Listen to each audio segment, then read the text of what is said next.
Saudi തലസ്ഥാന നഗരിയായ റിയാദിൽ സർക്കാർ ഭൂമിയിലെ കയ്യേറ്റങ്ങൾ ഒഴിപ്പിക്കുന്ന നടപടികൾ തുടരുകയാണ്. ഇതിനോടകം 39 ദശലക്ഷം ചതുരശ്ര മീറ്റർ വിസ്തൃതിയിലുള്ള സർക്കാർ ഭൂമിയിലെ കയ്യേറ്റങ്ങളാണ് നീക്കം ചെയ്തത്.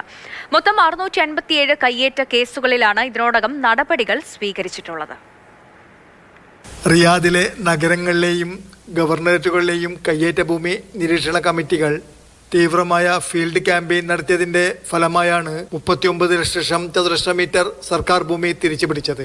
റിയാദ് അമീർ prince Faisal bin Bandar bin Abdul അസീസും deputy governor prince Muhammad bin Abdul Rahman bin Abdul അസീസും ചേർന്നാണ് സർക്കാർ ഭൂമി തിരിച്ചുപിടിക്കുന്ന ക്യാമ്പയിന് നേതൃത്വം നൽകിയത്.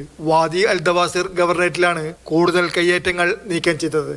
24 ദശലക്ഷം ചതുരശ്ര മീറ്റർ വിസ്തൃതിയിലുള്ള കയ്യേറ്റം ഇവിടെ നീക്കം ചെയ്യുവാനായി. മറ്റു ഗവർണറേറ്റുകളിലും നിരവധി സർക്കാർ ഭൂമി തിരിച്ചുപിടിച്ചിട്ടുണ്ട്.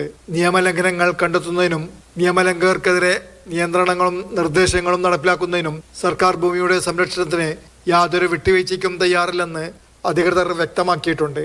Mathrubhumi news, Riyadh.